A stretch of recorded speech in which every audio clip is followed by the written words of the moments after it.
got Zoom going on. Guys, Your Mom's Basement super spoilery Spider-Man Homecoming live stream with the YMB fam is happening right now. Spider-Man officially opened tonight, technically tomorrow. A lot of us already just saw it. And dude, I'm just gonna go across everyone right now. This is really cool because we actually got a lot of like the old school like YMB fam tonight. So everyone's just gonna introduce themselves, and then we're just gonna get right into this. And I swear to Christ, right now, guys, uh, this is spoilers, fucking spoilers. Everyone just saw this today. We're all really excited. I literally just walked out of the theater right now. Then Ian helped us set this up. Um, Samurai Ox, one of our moderators, and Go To Dudes, say hello. Hey guys. Yeah, he's all right. Okay. What's going on, fellas? And then The dog's barking already. there we go. And then we got Mike. Thank you for joining us. He's also the world's biggest Crow fan. Uh, John is joining us tonight. Who he doesn't have video, but he's also got a bassy, sexy comic book voice for the internet that's going to put all of us to shame. So, John, thank you for showing up. And this is really cool. Neil and I know each other just through the internet, so this is the first time we ever got to talk face to face. Good morning. Neil just woke up and he's getting ready for work, but he saw Spider-Man last night. I'm expecting two children to walk through my living room door any moment. So that's being nosy, I apologise. It's okay. It's no problem. My dog's gonna be barking the whole stream. Yeah, seriously, so is my dog. I'm sorry that my energy is really up right now. I just walked out of the theater and we just saw Spider-Man Homecoming. And we're just going to talk about it for about a half hour or so. I want you guys, it's going to get as spoilery as possible. I want everyone to talk about some of their favorite moments, things that you really saw from the comic book. Pause for a second. Oh, okay, pause. Ian's saying take off your headphones. Your Mac has to be the audio call from your computer. Oh, it has to be the audio call from my computer. Do I need to take my headphones off? Yeah. Okay. Just, Is it just me? I believe so. So I'm trying to host this damn thing. I was doing it wrong, huh? Sounds good. Right, sounds about right. Okay. What's Ian saying now? Ah. We just lost Mike. His phone lost. Oh, now you gotta turn up your volume. I have to turn my volume up? Correct. I'm just going to get really close. Or the awkward internet right now. Now how's it sounding? Righteous. Okay. All right. So, what did everyone think of the movie? Alrighty, first impressions. Let's go right across the board right now. Who loved it and who hated it? Loved it. Loved it. Loved it so much. I feel like we can all agree that this is finally Marvel's fall from grace. With the Shut up. MCU. Nobody's allowed to hate it. Sean, what did you think of Real it? good fucking movie. It's, It's ridiculous. if you're a Spider-Man fan, you gotta be geeked about this right now. So It's good. emotional. As a Spider-Man fan, that was emotional. It was literally like. Don't get me wrong, Spider-Man 2 was probably almost my favourite one. The moment that, even from Civil War, but the moment Tom Holland appeared on screen as Peter Parker in school, Yeah. that was it. I was like, holy shit, this is perfect. Yeah. And then it just went. I was ready to jump ahead because obviously I'm going to go to work. Finally, Marvel have a decent villain. It was so good to Yes. see Keaton as a grounded, just somebody that wants to basically make money, not destroy the fucking world. That was just, to me, I was standing watching the scene in the Jaguar outside Homecoming. Oh my god, that was just between Holland and Keaton, that was the best scenes in any Spider-Man film I've ever seen. Without a Yeah, doubt. for sure. That was an amazing scene, and yeah, finally a good Marvel villain, like a really good one. I'm going to agree with one, first of all, right away. I think Neil's absolutely right, just because like that Jaguar scene was really close and intimate and really intense, and I think it's amazing that that's a scene that brought the intensity that we haven't really necessarily seen in a Marvel movie, and they did it with two great actors just kind of like riffing off of each other. and just they created a situation where you did not need to have a big blow up and a giant like boss like monologuing to the hero. You know what I mean? And then Mike was just saying, "Oh, Mike, what did you just say?" Because I agreed with it. Oh, this is probably one of the best outings for a villain I've seen in Marvel. Right? I mean, the first 5 minutes of the film is you immediately relating to who Michael Keaton the Vulture is. And I'm sorry, but Marvel still does it better when it comes to their villains. The best villains are the villains that don't think they're villains. Yeah. And I love the introduction of damage control in this movie. Mm-hmm. Yeah, that was great setup for him and what the possibilities of that, you know? Right. The world is bigger now. Exactly. And a lot of these guys kind of had to. Michael Keaton is a contractor who like picks up the rubble from the first Avengers film, the first fight in New York, and he's like the anti-Tony Stark because now he's definitely trying to figure out exactly where he fits in the world because Tony Stark's damage control crew comes in, takes over the job. He spent money on extra trucks and crew, and he's got a whole team of guys that he needs to pay, and literally Tony just kind of like takes it away from him. So that was pretty intense. Right away, I loved that the Vulture is just immediately relatable, and I was all about it. So that was cool. Did anyone notice, like, the very first, like, Easter egg in the movie was when the Marvel title came up, and it was the original Spider-Man theme? Immediately, I was like, oh my god, they're doing it. Yeah. My daughter noticed it, too. She was singing along. Yeah! That's awesome. I'm gonna fast forward a bit, but the hidden little sprinkling of Miles Morales being in this universe. I geeked out, dude. Yeah. I geeked out hard. I was flipping out. I'm pretty sure everybody in the theater like turned to look at me. Why was I flipping out? I don't think anybody had any idea. Okay, so I love that it was Donald Glover, the one basically setting that seed in there.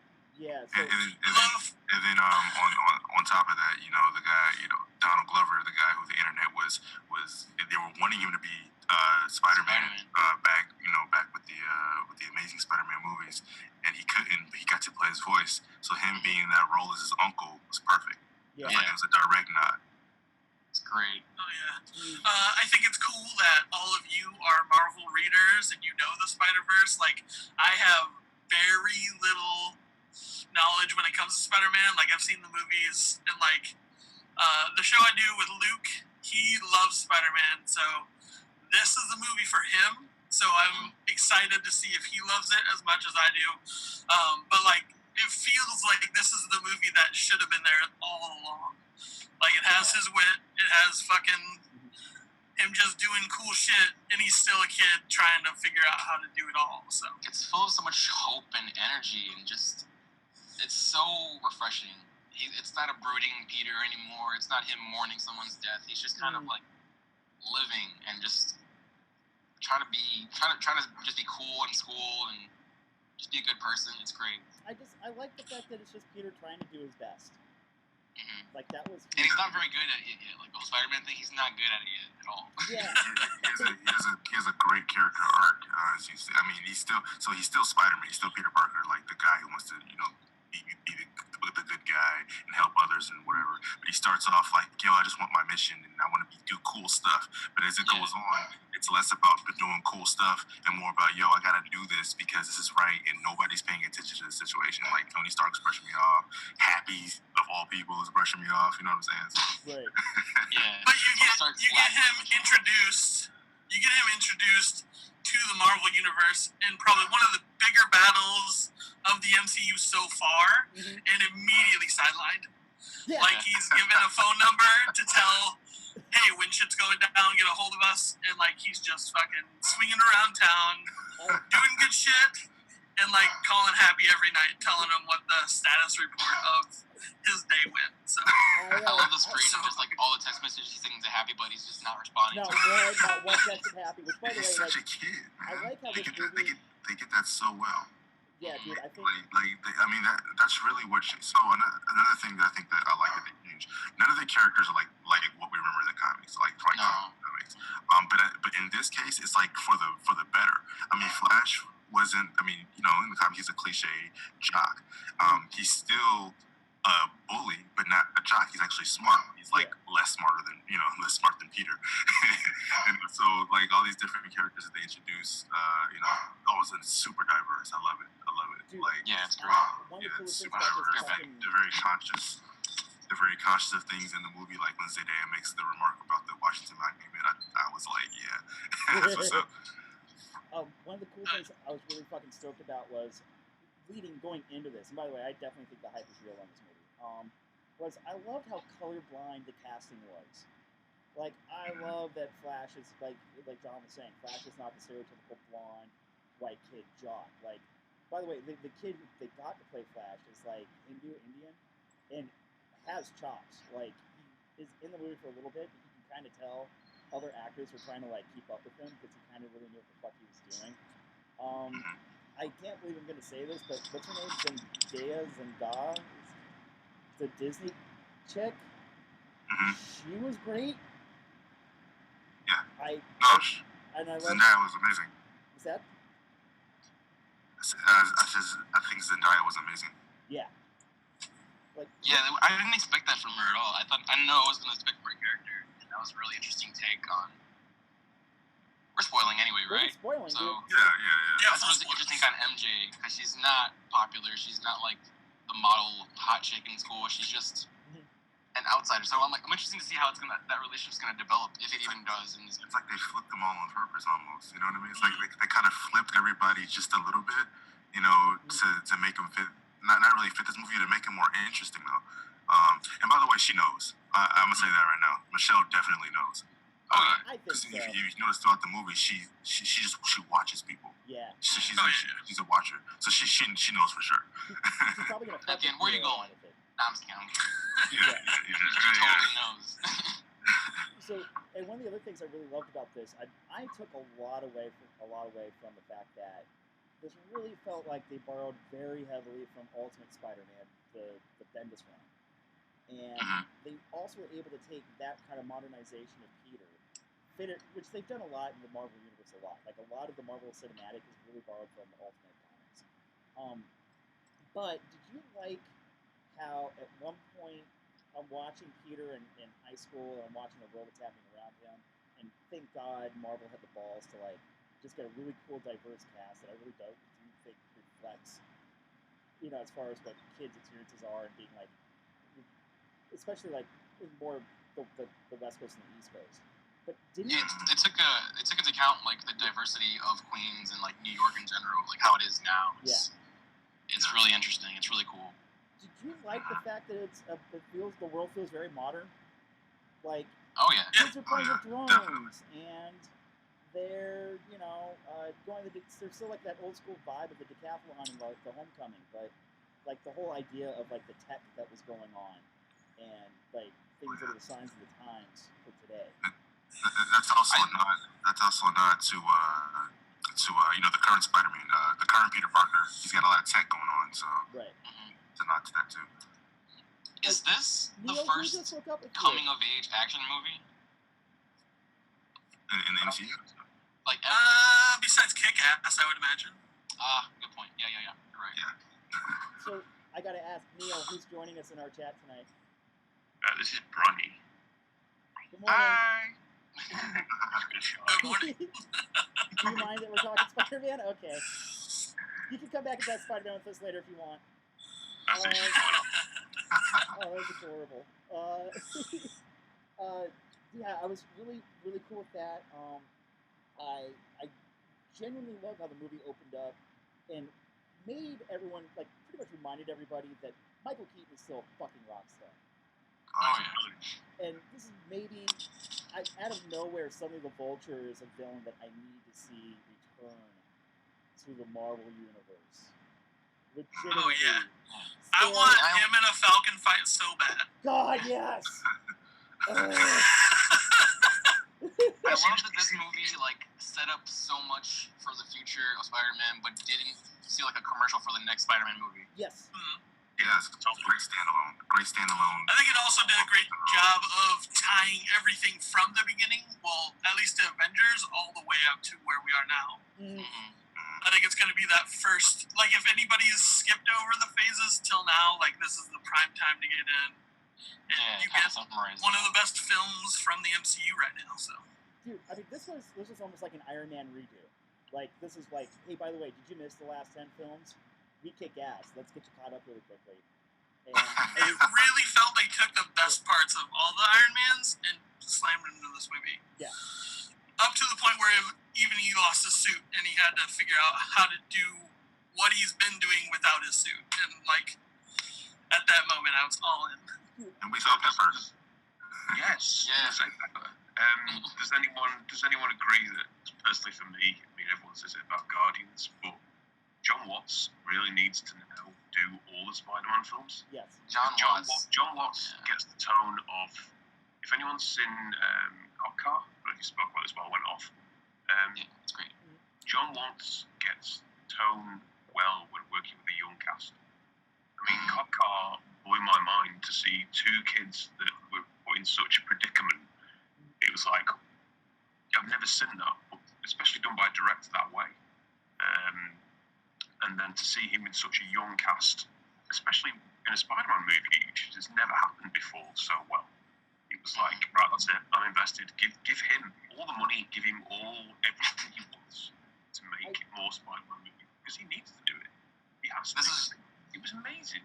This is one of those cases where when they get like a director from like the small indie films and put him into the big budget, and he actually does really well with it. Yeah. That's usually a gamble, and it worked out really well for them. Well, I think it's very interesting you mentioned that. Both Mike and Neil have a really good point here that I wanted to feed into the next thing. Was that when you're talking about the tone that they set up in this movie, and the fact that, despite the fact that it's a $200 million Marvel, CGI spectacular, isn't it amazing how at one point he's able to keep like this really nice, intimate, small film going without certain things going on? At one point during when we actually get to Homecoming, it feels like a fucking John Hughes film. Yeah, it's John Hughes with tapes and thwips. Yeah, For sure. All the flipping. dude, so much flipping was happening in this movie. It was great. And something y'all mentioned earlier, about that conversation with Toombs and Peter in the car. Mm-hmm. Another dynamic to that was that whole from the moment he walked into his house, that he answered the door. That was all amazing because you get the it's like there's two dynamics going on. It's like the supernatural dynamic a little bit, and then the normal dynamic. The normal dynamic is kind of like, you're going to pick up your date, you got the dad, you're meeting the dad, and it's kind of like, all right, I don't want to piss the dad off. But the superhero dynamic was, this dude is the villain, and then he's in the ride, he's slowly figuring it out. He even pulls the gun out. My theater was like, oh no! When he started getting ready for Homecoming dance, that's the part I forgot it was a superhero movie. Yeah. And as soon as he showed up to her steps, I was like, oh shit, it's on again! Like, it's fucking immediately. Like, it's a parallel like intensity going on there, like a conflict. It was so great because his daughter didn't even get it at all. She's like, she walks out the car, she's like, don't intimidate him too much, and it was like, no idea. This dude's just rocking a gun on the armrest of the chair next to him. He's like, hiding this off. Like, by the way, we're gonna have a little dad talk. How do you feel with the handling of that final battle, though? I think that's the way it should be done, man. It didn't feel like absolutely. It didn't feel like I'm so glad he didn't die. An end ball. Yeah, because like all the Spider-Man movies before, like the villain always like dies at the end, but they handle it in such a Peter Parker way where he's like, gotta go save the guy even though he tried to kill me, He knew Peter Parker, man. That's why I was like, please don't let this dude die. And please he knew don't. him. Yeah, exactly. Because Let him live knowing who he knows who he is. That's crazy. Yeah, that's Peter Parker. Yeah. And Gentlemen, I have 5 minutes if that left, because it's now 7:15. I have to say a couple of things. I don't know if I've missed this. One, the opening credits had the old Spider-Man theme tune, which I was bouncing around in my seat. It was beautiful. Donald Glover, Aaron Davis, not even name dropping what there was Miles Morales. I have a nephew in this neighborhood. I don't want Yeah. to weapon to Oh, I flipped That out. was just like, oh my god, it fit, and he was like, right, thank you, keep going. Just keep giving me more and more of this because I need to see more and more. It was one of the Marvel films where I actually didn't want it to stop. I could have sat there and watched Spider-Man 2 and 3 straight after it. I could have been comfortable for Yeah. 7 hours and gone, And had a great time. definitely. It was perfect. Absolutely perfect. Guys, I'm going to make my wife tea. And I need to shower. Cheers, Neil. All right, Neil. Good speech Neil. again. We'll do it again soon, definitely. Thanks for coming on. We'll do some later nights and earlier mornings for you, dude. All right, awesome. I can't think of anything negative about it right now. I know it's still new. Like, it's still like, we got the shock of it, but I can't really think of anything negative. No, I mean, they took their time with all of the character designs to even where Aunt May, when they announced who it was and showed her in Civil War, I was like, oh, well, she's going to be dressed scantily, whatever, and they're going to go that route. It's whatever, but, like, she was an aunt, and, like, she wasn't gray-haired necessarily, but, like, she was wearing sweatpants just doing work around the house and everything, and it was like, that's People exactly make how that a lot, May. but Marissa Tomei is in her 50s, so she is of age, Yeah, but she just looks good for her age. Yeah. It's She not looks Marissa- great for her age. It's not She Marissa looks Tomei's great. fault that she's Marissa Tomei. Okay, guys. Yeah. Can we all drink to Marissa Tomei still being the hottest woman on the face of the earth, guys? My imaginary drink. Now, Oh, did anybody catch the reference that I was about to call him Gange, Ned was about to make, where he says something to the effect of, I journey into this amazing, and then he stops before he says yeah. I didn't this catch it. amazing fantasy. Yeah, it was an amazing fantasy reference, and he stopped right before he said it. And, Speaking of him, there was best joke in the movie when they're catching him on the computers. What are you doing? I'm watching porn. About the That porn. was great. I love the fact that every character had their moment, and Ned gets his. Like, Yeah. Ned gets his guy in the chair moment. And it, Yep, saves Henry. And says it. yeah, guy in the chair. Did also anybody catch? Oh shoot, I got derailed because I keep getting too excited about this. I think one of the biggest things, like one of the reasons why people didn't necessarily want to go flock to this Spider-Man, and why I think the hype is real and it's going to get people to go see this movie, was that we've had 5 Spider-Man films already, with the Raimi films and the Mark Webb films. That the Mark Webb films were basically Spider-Man meets Twilight, and I'm so sorry this happened. That cast was great, but like, how fucking cool was it that when it came to the origin story? Like, it's just them walking along. Everyone knows the origin story of Spider-Man, and the way they just did it was just so tasteful. It was just like, hey, by the way, Yeah, I did love- Spider Bite hurt? I love how they touched on it too. Like, they didn't say, "Oh, my Uncle Ben died. I'm so sad about it." He's just like, "No, you can't tell me about who I am because she's gone through a lot." And he takes a pause, and then he just keeps going. And it's just it's And perfect. I think leaving it hanging, like, for people who maybe don't know, I mean, who possibly don't know the origin of Spider-Man, leaving it hanging in this universe, like, well, what happened to Aunt May? Like, what is, in the way that Marissa Tomei at one point is like having a honest to God freak out because she couldn't find Peter, and if you know about the origin, you're thinking, oh God, she's going through the Uncle Ben thing again because he never came home. I just thought it was so tastefully done. And I'm sure, like, there's 20 dudes sitting around in over that script going, like, how do we do this right? But I was so impressed with it. I thought it was, like, a really great nod to the origin story. Also fit perfectly with the actual story that we're trying to tell. And I really think, like, it actually probably contributed to who the characters were in this movie. Oh, yeah.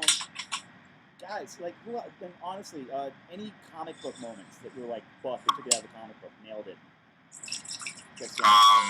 I'm actually writing my review. I'm all for catching references. So I'm writing my references review right now. So in the middle of it, one of them was when he's picking up the building.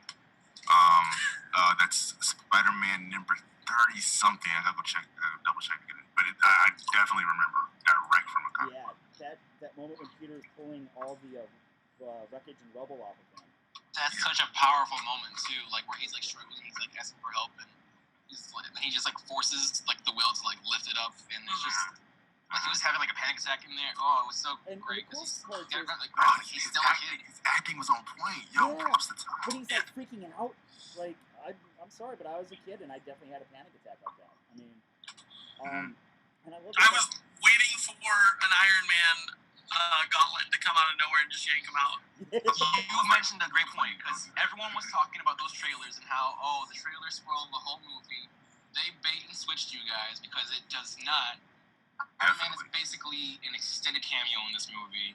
Dude, if you want He does not help save the day. It's still a Spider-Man movie. It's so good. If you want a lesson in pulling a red herring in doing a movie trailer, Spider-Man did it. All the marketing leading up to this was. Yeah. Oh, Now yeah. looking back and thinking about the poster and everything that they actually like were heavy-handed and heavy-fisted with Iron Man, like now it makes so much sense and it's beautifully well done considering the last 3 or 4 have been thrown away in the trailer. So it's like I'm glad that they actually went this route with it. So That scene where Spider-Man and Iron Man are flying through New York City isn't even in the movie. It's not there. You didn't need it. This is true. You didn't need it. Like I honestly thought, like having that like hero moment. My hero moment for them was at the end when he's getting ready to like. By the way, we're about to do a press conference and we're about to announce the newest member of the Avengers. oh man, if they would have opened that door, I was like, oh man. I mean, great to build them up like that, and then Pepper comes to the door, and I was like, all right. By the way, I'm really glad to see that Gwyneth Paltrow re-upped her contract with Marvel. She pretty much that scene was pretty much like, by the way, guys, I'm back. I signed 3 more movies. I'm glad for the purpose of the story, but I could live without her. I get it. You watch your mouth. Have you like heard about all this shit like Gwyneth Paltrow like does on the internet? All this like the snake oil she sells on the internet. Rich people do stuff. Rich people do bad stuff. But I like her in the movies, and I like her as Pepper. Yeah, a lot of the time I try to separate who they are in real life from the movies because it'll taint it a lot for you. I mean, there's so many. I'm just like, leave. She's so pretty though. She is pretty. Yeah, see what I'm saying? God, what else other comic moments? Oh, so, and I guess a lot of people are like, we've already kind of clued people into the fact that Spider-Man, Peter Parker, this version of Spider-Man is very tech heavy, which was pretty much from the J. Michael Straczynski run when he had Amazing Spider-Man. And there was that whole moment where, because they kind of played with that storyline where that was Civil War, and that was Peter coming out and revealing his identity before they did that whole, I'm not even going to get into it, retcon. But, like, I love the fact that they took that moment from the comic books and said, hey, like, Peter's a smart kid, Tony's a genius and kind of sees something in Peter. Is it weird that they took a J. Michael Straczynski storyline or elements of that storyline and suddenly threw it in the movie and it felt really natural? Like, were you guys cool with that? Are you cool with that relationship? I love the relationship. Yeah, I think it worked perfectly. Something that they did really well in this is that I think people struggle with the comic movies is that they didn't stick too hard to the canon. They were like, all right, look, this is Earth 19999 or whatever it is, Right. and we don't have to make everything just like the comics. Like even using like you guys mentioned earlier, using the previous Avengers movie to drive Tomb's origin story. You know how he got his the wings and stuff. They did all of that, and so they go their own route. They're not too narrow minded with it. Right. I love the relationship, but I also love that like it kind of feels like Tony's just manipulating Peter because Tony is an asshole and he knows his kid really looks up to him. He's like, let me kind of like brainwash this kid almost and do my thing. That's the full story arc. That's how they did it so well. That's the full arc. Because at the beginning, what's he doing? He's texting Hogan like, yo, hit me up. And then at the end, he like when Stark is talking to his face, yo, let's do this. He turns around and he realizes, nah, I don't need to. Right. Mhm. Yeah. No. I for one thought doing a version of the Iron Spider suit in this movie worked really Yeah, well. I didn't like the design though, but it was a nice little callback though. There was some moment like, I mean, I'm sorry, but when you give me the web foils underneath the suit, underneath his arms, I definitely like squealed in the middle of the theater. I'm like, they gave him the Oh web yeah. wings. I like the first suit, the ones he gives him, but then one of the press conference one, I'm like, that's a lot. That's a lot of bells and whistles there. Yeah. That's actually that's how I first realized that he was gonna walk away and say no.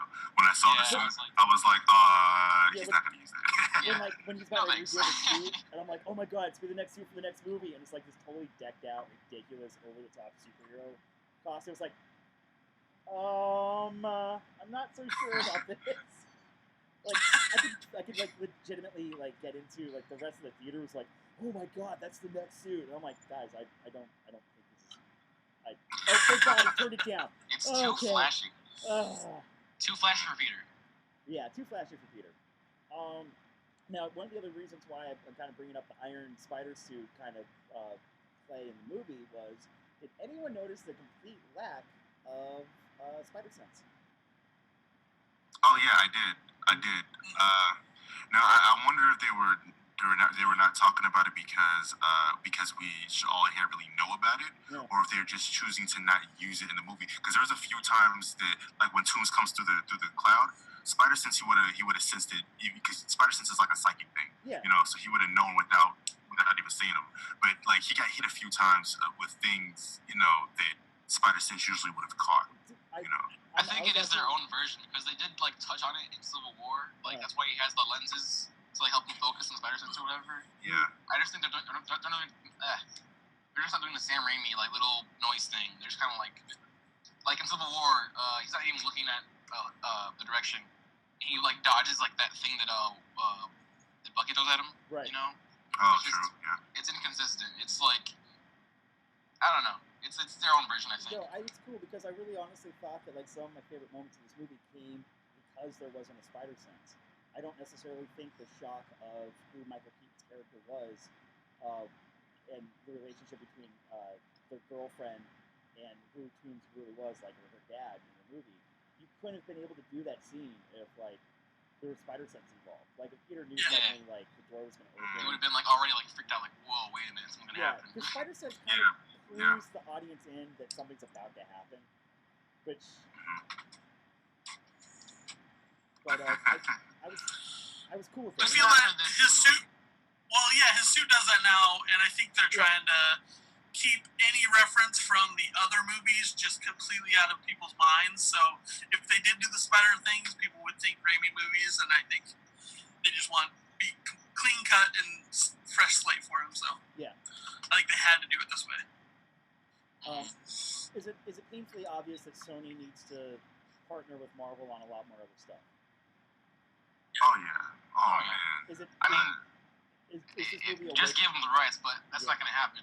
But for sure. is this a wake up call to studios like Fox, who are going to try to do No. another Man, I franchise? hope so, because I would love to see him just changing in an alley and Wolverine just walk up.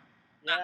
And now that they're starting movie again, It's not a wake up to Fox, because Fox knows that they know that they're fine without, you know, oh yeah. they know Yeah, that they're they're making fine. money. There's so many X-Men characters. You know what I mean? There's just so many that their options, they're not as limited as some other companies might be. Yeah, but Yeah, especially and they're making money. They haven't lost much money on this franchise on X-Men.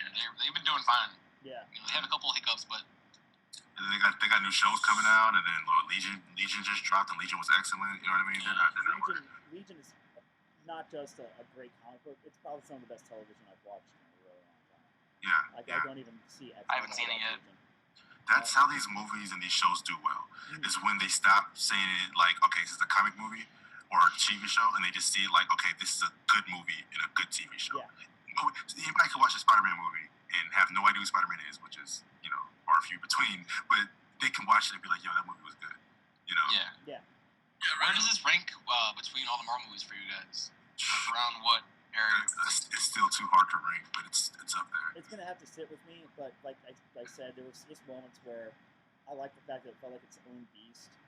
But I'm like, hey, this is Iron Man 2.0, and I understand. I mean, when the first Iron Man came out, no one saw that coming.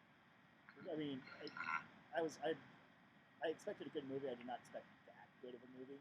So with Spider-Man, it's Iron Man 2.0 flipped on its side, and unlike anything we've ever seen in Marvel before. Yeah, I will. Because it's like a broke version. You know, he's not very. You know, he's out of money. I personally have this movie at number 3. It's on 3 on my list. The Guardian movies are ahead of it, but it's top of the list other than that. I said, I think it's probably one of the best third acts I've ever seen in superhero film.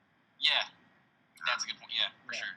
I didn't feel like, oh, that's it at the end. I was very much like, wow, what a great way to handle it. I hate to. And not to mention the villain was cold-blooded. I mean, you see him kill in the movie, and you know he's able to do it without having any moral obligation to it. So I love at first though. He's like, I thought it was a gravity gun. By the way he delivered that line, like there were people trying to catch their breath in the theater. Like, oh, it's a gravity gun. You just killed somebody. Oh, fucked up, I guess. I don't know. Whatever. But I also like the fact that Toomes is this character who's got like this weird, strange, fucked up moral code. Like, he's got to take care of his crew. He's got to take care of the people that work for him. He has to provide for his family. Like John was talking about, it's the whole superhero alter ego, real life versus like who he is when he goes to work thing, flipped on its ear. Yeah, for sure. When he started talking about the way they made their money, it really felt like it was going to be that Iron Man versus Vulture standoff, and I was like, I really think they would drop the ball, and then we got the ending we did, and I was like, you guys nailed it. The way they did that too, making it seem kind of like an Iron Man thing, that was good because remember Iron Man and Hogan weren't paying any attention to Parker until it was their stuff. Yeah. You're led to believe that, but he mentioned the churro story that was just an offhand comment, and that was coming from Iron Man. So apparently they were paying attention. I mean, they were paying attention, but they were. True. Yeah, true that. I mean, but they weren't like they were ignoring him. Like he was trying, something is going on, and they were kind of ignoring him until it was their stuff. Yeah, that's called they completely blew. I mean, we were all in high school. You get a conversation started with somebody in high school, and you're going to be talking to them for 20, 30 minutes just. Like so I mean, they were just avoiding his calls. Honestly, like I mean, guys. I mean, I had questions, and I thought we did a good job. Just guys. Anything like you want to point out? Like, I mean, as far as like Spider-Man film go, like where would you rank this Spider-Man film? For me, it's second only to Spider-Man 2. Yeah. This is a better Spider-Man movie. Spider-Man 2 is just a better movie. You know, does that make sense? Spider-Man 2 raised the bar for superhero films very high, very quickly.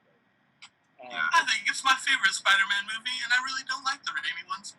Yeah. Spider-Man 2 is off the top. I think Homecoming is probably number 1, but 2 is Spider-Man 2 is number 2. Yeah.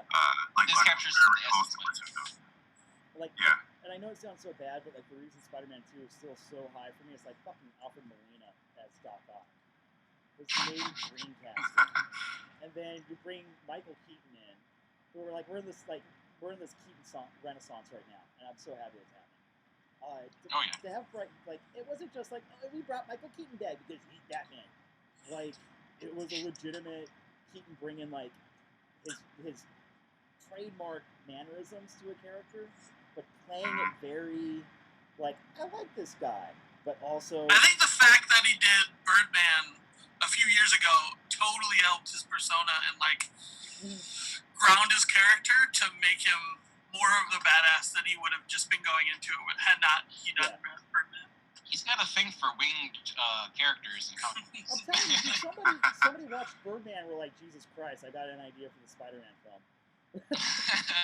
He looks great in wings. Also, speaking of dude, those wings were badass. Just he felt like I didn't even give a shit about who the Green Goblin was by that third act. Like the Vulture became its own character, And there was something I loved everything about the Vulture. I love the fact that he's a scavenger by nature.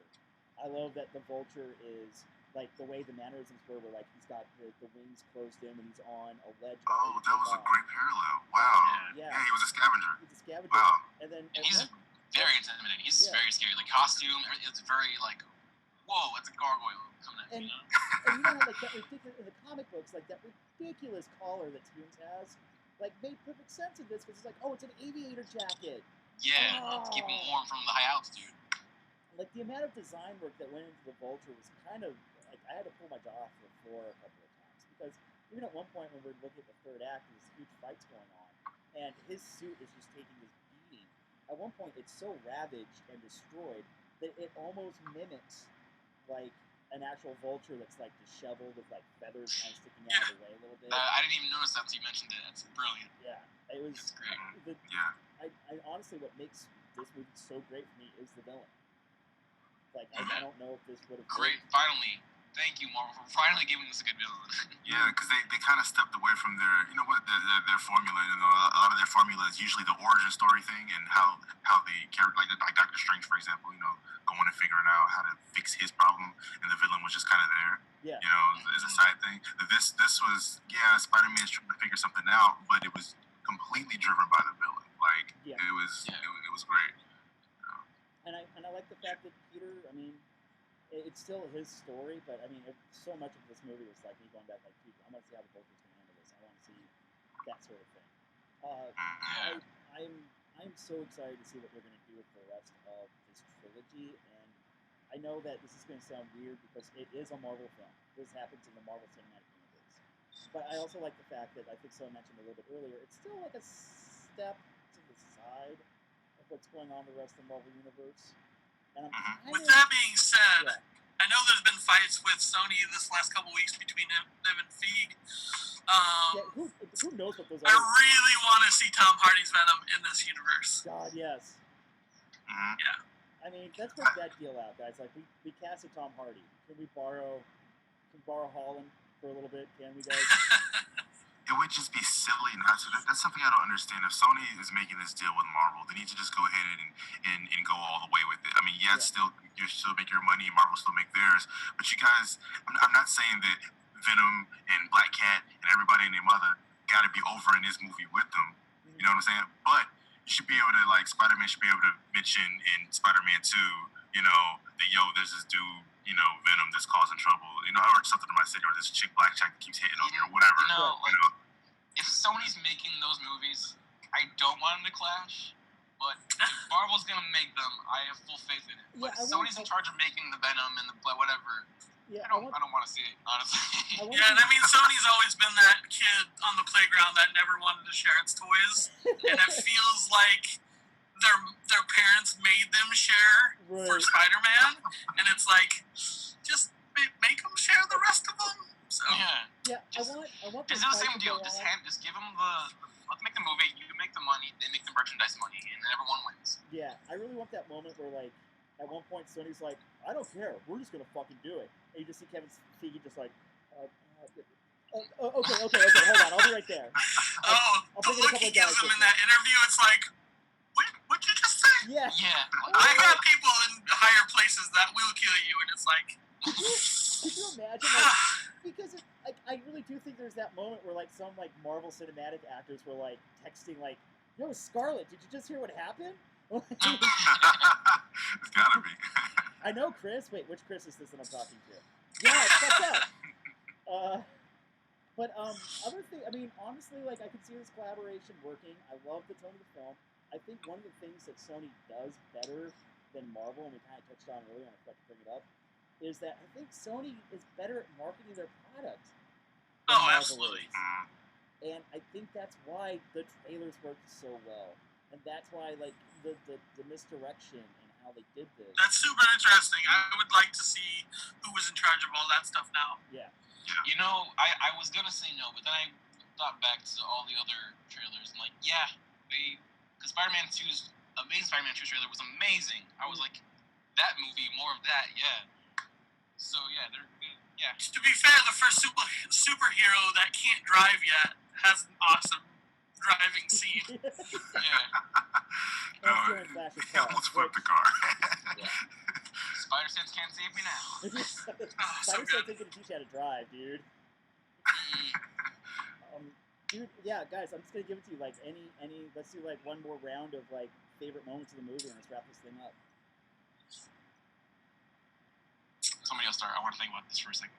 It's got to be that bus fight when he comes out the back door, and that bus fight for me was it set the third act into motion for real after the talk in the car, and it's like, shit, he's he's on his own, but can he really pull it off? And Yeah, dude, everything. fucking loved it. Also, some of the best pacing I've seen in a Marvel movie yet.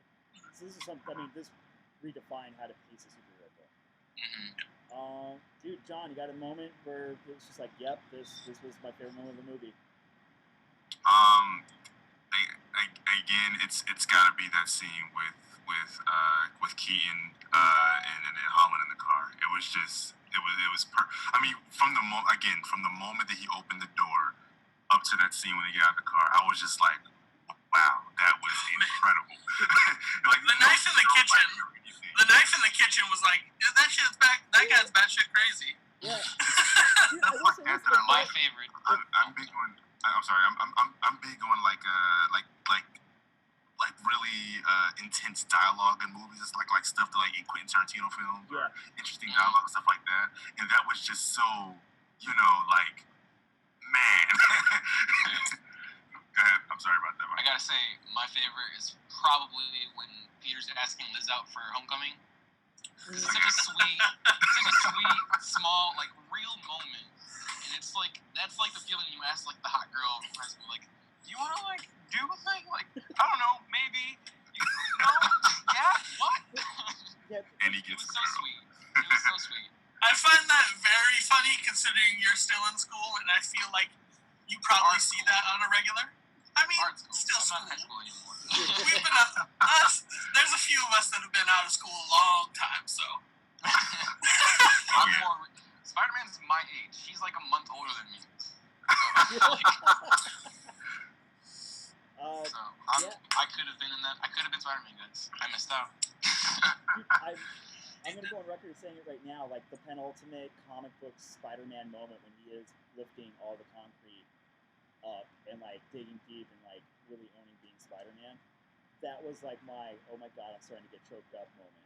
And maybe it's just because I'm like such the hardcore Spider-Man comic book reader. I know there's like key times that's happened in the comics and then they're kind of points to one specific issue. But one of the coolest things I've always loved is that some of the really great runs by some of the really fun writers that have been able to handle Spider-Man for a while kind of write their own version of that scene in their storylines. And that was just like the homage that I needed in the movie. That was the moment where it wasn't just like a key Spider-Man moment, but that was like a high five and a thank you to every single comic book creator and writer who's like really taken the reins of Spider-Man and done their version of that scene. So that was my like, holy fuck, that thank you for giving me my comic book moment. I needed that. Oh yeah, I'm excited to see him in Infinity War. So now all we have to do is get to next year. Yeah. Yeah. We'll make it. Don't worry. It's funny. It's funny in the scope of all the Marvel movies. Like, we're talking about how crazy this movie is, and any of the people, any of like the characters in Marvel, like they're like, what? He fought a dude named Vulture. Who's that? Like, you know what I'm saying? Yeah. It's kind of like so small scale. We beat Loki, so you guys go That We is beat the a moment. god. That's the moment I am really waiting for. Is like when they finally meet the Guardians of the Galaxy and the rest of the Marvel universe is like, who the fuck are these guys? And the Guardians will be like, we've saved your ass and you don't even know it. Exactly. Like we fought Celestials, you know. Bitch, do you know who Thanos What that? is? Yeah, dude. I gotta say, I don't think it's like the best Marvel, but it's my favorite one now. Yeah, It's so pure. they nailed it. I think just like you said, like talking about the tone and the high school aspect of it, and having just a sidestep away from the rest of the Marvel universe, but it being like a perfect invitation for new viewers, kind of going like, all right, so what's the big deal about these movies? And just as I think John said it best, like it didn't. Like someone said it, but it doesn't pander to like setting up. It doesn't act as a commercial for the rest of the sequels, and it does. It doesn't. It doesn't think the audience has training wheels. So I mean, Yeah. we're all on the same level. Yeah. Training Wheel Protocol. Training Wheel Protocol. But what was the other one? The baby monitor protocol? Yeah. Baby monitor. So I think we pretty much ruined it for everybody who hasn't seen it yet. I think we did a great job. Go see it. Yeah, go see this movie that we just told you all about. Hey, don't worry, it's gonna be on. I'm gonna see it again, like probably twice this weekend. So Yeah, I will. Just for the definitely go back to experience. see It's such a great like theater experience. It was. I will say that. I feel like I got lucky with a really good theater crowd for this. I was sitting next to two other guys who were just like, we just got off of work and ran to the theater. So like, you don't know anybody? Neither do I. Let's do this. Tomorrow I have a job interview and a wedding, but I was like, I don't care. I'm gonna go see this movie tonight, no matter what. I couldn't make it. right decision. Mhm. So honestly, I just want to thank everyone really quickly. Thank you for joined in. This is a super spoilery Spider-Man Homecoming. Like we just impromptu thing. We decided to put together tonight. Really quickly, Neil. So awesome that he actually got up at 6 a.m. to do this because he's on his way to work right now. So I want to give a big thanks to Neil for joining in for a little bit. Guys, please tell everyone where they can find you on the internets. I'm easy enough. I'm Samurai Ox. Find me on Twitter. I have a show here on this channel Mondays with my old roommate Luke. We talk about movies. We're going to be talking about Spider-Man again on Monday. Yep. I'm looking forward to seeing what he has to say about it. Check out Comic Black Book. Neil's got a bunch of articles on there too. He usually does a weekly number ones. Great articles. Find me. The website's still alive. We're just trying to get contributors to try to figure out like what day they want to post. The Twitch channel is definitely going all the time right now. Mike, where can everyone find you on the internet? I deleted Twitter because I just got tired of it. Okay. So all I care about is my Instagram. So I post a lot of art on there. I'm an artist. I'm trying to be a comic artist in this game. So it's at Mike Mutant. Mike_Mutant. Got it. Yeah. And then, John, where can everyone find you on the internet, sir? Yeah, so I'm John, aka Scarrets, aka Fourth Wall or Ivy Wall. So if you go on Twitter, it's Ivy Wall. You can find me. I also have a blog called ivywall.net and a podcast on that blog called Wakanda for Life. So Nice. Good podcast, man. Speaking of which, Black Panther looks amazing. Oh, man. it does. Anyway, go ahead. Yeah, you're definitely one of the guys I hit. Are you gonna have a podcast on Homecoming as well?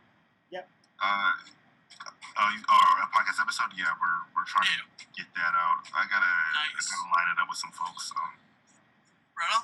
Dope. I'm Kirk FM. You can find me on Twitter at Kirk Likes Stuff. You can also find me here. You can also find us in the Discord chat where we got going 24/7. It's the Comic Black Book Discord chat. Go hop in there and do that. Also, yeah, dude, we do a bunch of stuff on the Twitch channel. So we do impromptu podcasts like this. We also have a show called YMB, Your Mom's Basement. It happens every Wednesday night, about 8 o'clock, but really closer to 8:30 because we lag. We talk about all the new comic book releases. I do that with Ian Alexander and Galactus Hungers. You guys know there's Savannah. We got Ox's show. Also, Ian has another show called The Fantabulous Four, but I like to call them Ian the Side Bitches, where they kind of pick one specific nerd subject and they talk about that. Go over to the Twitch channel and go check out like when all those shows happen. All the links are also down below where you want to find us. Guys, go see Spider-Man. Believe the hype. This was next level as far as things that Marvel can do. I really just want to thank everyone for impromptu show up tonight, guys. I can't thank you enough for that. Appreciate it. No problem. I love talking about this. I can talk about Spider-Man for days. So, yeah, this will be up on YouTube. So comments down below if you saw it or didn't. Let us know. Give us your opinions. Let us know what you thought. Anything that we missed, things that we were wrong on, but we're never wrong. Because we're just nerds. We just talk about things we love. Never wrong. There's no wrong in that. Yeah, so guys, that's pretty much it. Thank you for joining us. We'll do more stuff like this. We'll see you back Wednesday. Don't forget Monday with Ox and his roommate. We'll kind of talk a little bit more about it. Follow Mike's art and go check out John's podcast and the stuff that he does, because John's definitely one of the people when I first wake up in the morning like, oh, what's he talking about on Twitter? So, guys, thank you so much. We love you. This is Your Mom's Basement. Big shout out to the YMB fam for showing up tonight and helping us out. Love you guys. And this one. I'll see you later. Bye, I'll guys. see the part where the stream's gonna end in a second. I have to find the button. Hold on. It's the thing. It's stop. Okay. Bye.